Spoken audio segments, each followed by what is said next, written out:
How's it going, everyone? It is Andre Williams, and over here we talk stocks and we focus on one thing. Always protect your profits. And today we're going to be talking about Mullen, which was down 8.40% on the Friday. Ended up closing at $1.20. We talked about how significant this level was. It did see a low of $1.17, so many people are asking, where do you see the stock going for the coming week? I won't waste any more time. Let's jump into the agenda. If you're new to this channel, I just want to let you know we have timestamps down below inside the description. But if you're a shareholder, you're thinking about taking a position, I highly suggest you watch this full entire video. So the first thing we're going to go over is a technical analysis. We're going to be taking a look at the overall price action. We want to know support. We want to know resistance. We want to know what it looks like in the bearish case scenario and as well as in the bullish case scenario. And then we're going to be going on Fintel, taking a look at the recent institutional ownership and short interest information. The reason why this is important because it does have an impact on the way the stock performs. And then we're going to be taking a look at the order flow distribution. We want to know the buying and the selling behavior on the retail side and as well as on the institutional side. And then when all of that is done, we'll be going into the final thoughts and as well as some more details. So let's get to it. So we're going to do a technical analysis for Mullen. Let's see how it performed on Friday. So it ended up closing at $1.20, being down 8.40%. On the low, it tested $1.17, and then on the high, testing $1.29. When we take a look at the volume stats on the day, you can see we traded at 51.77 million shares, and the average volume over 10 trading days is at 49.628 million shares. So we did see above average volume on the day, but we see a pullback in the stock. Now, when we take a look at our chart, which is a daily chart, you can see from the RSI down below, it is at 33.45. And then when we take a look at our moving averages here on the chart, we are below the 200-day, the 100-day, the 50-day, and as well as the 21-day EMA. And it's clear to see that Mullen is in a bear market, trading below all of our major moving averages. And you remember we were doing a fairly good job staying above $1.20. So we have finally broken through that level, testing a low at $1.17. If we continue to see weakness in this stock, then we could see a pullback going to $1.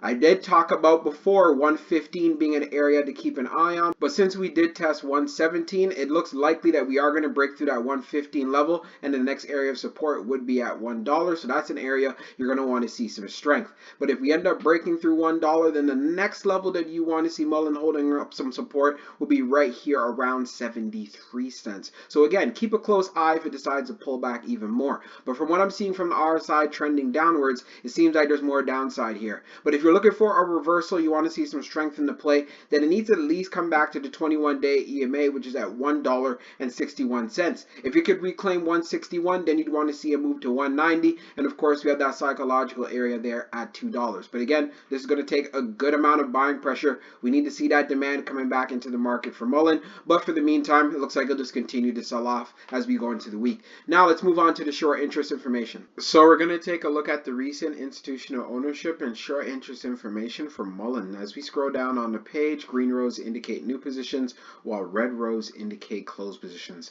So we're going to be taking a look at the recent filings for May the 5th. So we have Carson Alaria Wealth Management Limited that ended up reducing their position by 40%. And then we also have Jackson Wealth Management LLC that purchased 194,214 shares. And then we also have SJS Investment Consulting Inc., and they have 20 shares listed here. So now, when we take a look at the short interest, the off-exchange short volume ratio is at 24.36%, and then for the off-exchange short volume, it is just over 7.11 million shares. Scrolling down on the page, the short shares availability is at 2.4 million, updated 2 minutes ago. And then when we take a look at the short volume, we can see for the close of the 5th, it was at 25.75, and then for the close of the 6th being at 24.36. So we do see a decrease in the short volume, but one thing that is clear, taking a look at the short interest percentage of the float being at 14.95%, Mullen does have short squeeze potential. Now let's move on to the order flow distribution. Now let's take a look at the order flow distribution for Mullen. So we see here on the inflow, it is at 11.89 million, and then on the outflow, it's at 11.25 million. So we ended up having an inflow day. Taking a look at the breakdown, on the large it was 3.46 million, on the medium it was 6.61 million, and then on the small it was 1.82 million. Taking a look at the outflow side, you can see on the large it was 3.55 million, on the medium it was 6 million, and then on the small it was 1.70 million. Taking a look at the large scale orders in the last 5 days, you can see for the Friday that passed it was at negative 0.09 million. Analyzing the numbers even further for the small scale orders that tend to represent the retail side, we had more buying than we had selling.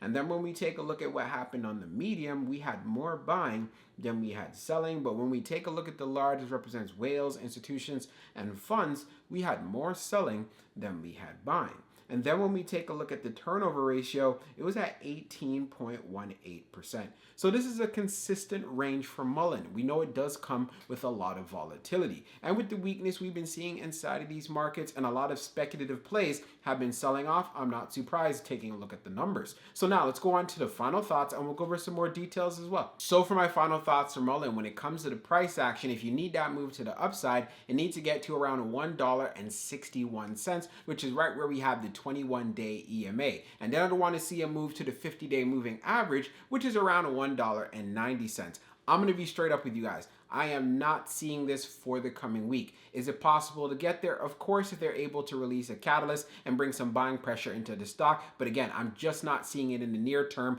especially with the market conditions that we have. If it decides to pull back, we've talked about wanting to see support hold at $1.15. It did test a low of $1.17. So what does this mean? If it breaks through that 115 level, we could see the stock going down to $1. And this is an area that we want to see bulls wanting to step in, buy up the stock, and see if we can start seeing a move to the upside. If we don't get that, then the next area of support you want to see hold up is around 73 cents. So again, this is a very volatile play. So if you are a trader, make sure you're playing off of those levels or adding it to your homework. And then when we went on Fintel, taking a look at the recent institutional ownership, we see that institutions have loaded up on shares, but we're seeing a variety of activity. We are seeing reduced positions and so on. But again, this is a volatile play, so we're not surprised about that. And then when we took a look at the short interest information, it does continue to have short squeeze potential. There's a lot of shorts who are vested in this play. But again, we need that above average volume. We need more buyers stepping into the play. And it seems that Mullen really does need a strong catalyst to get it moving, because we have to understand this is a speculative play. This is not a business that is consistently profitable whatsoever. So if we're seeing a lot of weakness or there's other plays that are running up, grabbing the interest of retail investors and as well as traders,